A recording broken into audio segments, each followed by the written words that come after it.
earlier this month, after a man acting on Donald Trump's lies about a Hispanic invasion of the U.S. drove to El Paso, Texas, and killed 22 people at a Walmart. Beto O'Rourke hit pause on his presidential campaign. O'Rourke, who grew up in El Paso, and represented it for 6 years in Congress, went home to meet with victims and attend vigils, and he seemed to rediscover some of the edge that brought him to national attention last year, during his unsuccessful bid to unseat Texas's junior Senator, Ted Cruz.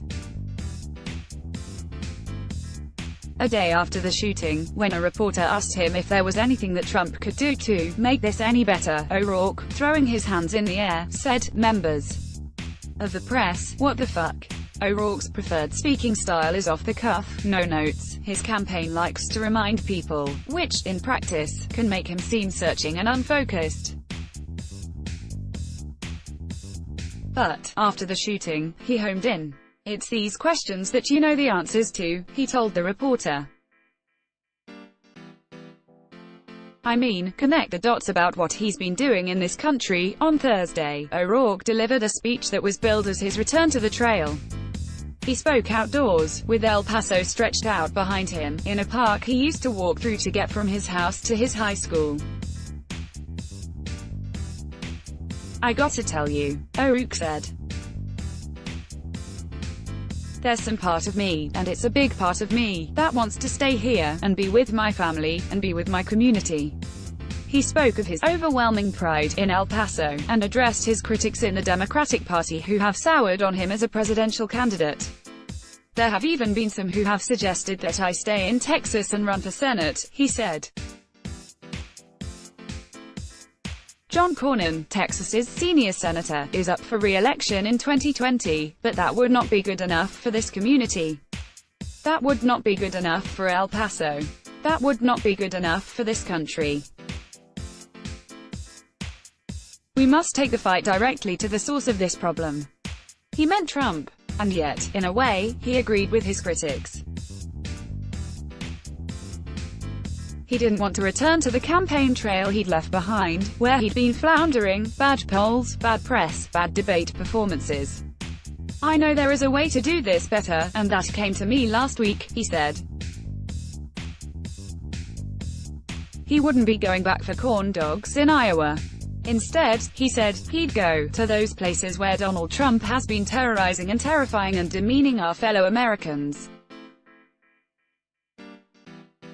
"That's where you will find me in this campaign, picking up ideas on the fly, reacting to the moment, being open to change." This, too, is O'Rourke's preferred style.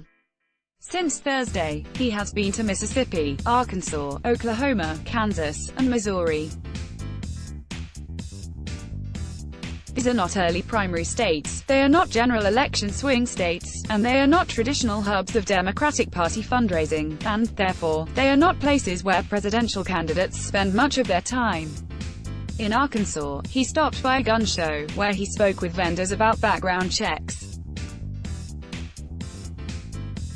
In Oklahoma, he visited the site of the 1921 Tulsa Race Massacre. In Missouri, he toured a community of transitional tiny homes and on-site services for veterans experiencing homelessness.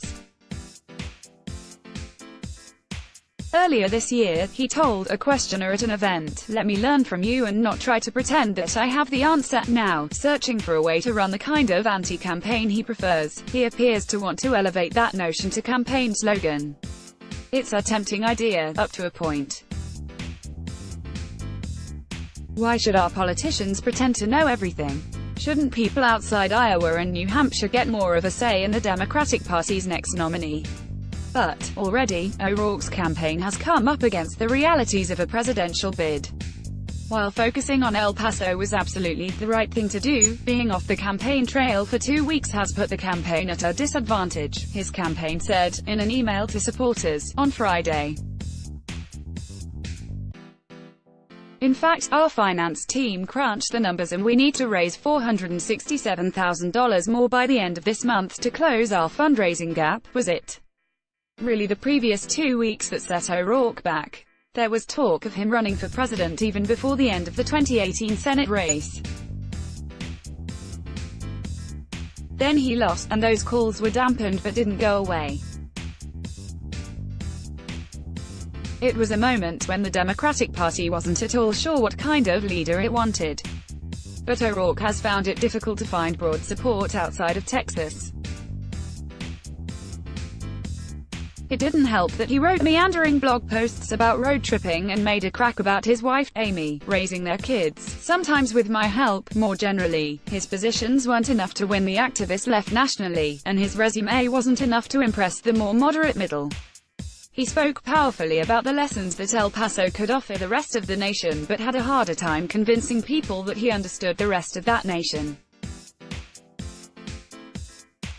The April Vanity Fair profile that served as his de facto campaign announcement, "Man, I'm just born to be in it," was the cover quote, has proved a difficult moment to live down. Even at the time, it was an odd thing to say. In retrospect, it is sounding more and more like self-delusion. On Tuesday, O'Rourke was back in Iowa. Other candidates came into this race having already learned what they want to talk about. Elizabeth Warren tells a story of corruption. Bernie Sanders lectures on inequality. Joe Biden has a case for why Trump must be voted out first and foremost. O'Rourke, even before this latest gambit, wanted his campaign to be a voyage of discovery. "I want to be the leader for this country that we need right now, and that we do not have," he said on Thursday. But desire alone isn't a political project. After his visit to Tulsa, he wrote another earnest blog post about what he learned there. A few months ago, he was telling potential voters, "If you own an AR-15, keep it." Now, after El Paso, he is calling for mandatory gun buybacks and reorienting his entire campaign. It can be maddening to watch a politician stick to a position even when it becomes outdated, hypocritical, or absurd. But watching one change so eagerly and quickly is equally unsettling, even in response to a horror like the El Paso shooting. Unless O'Rourke learns to speak about his experience with something other than earnest or surprised heartbreak, his campaign will continue to sound like it is closer to the end than the beginning. Let's block ads. Why?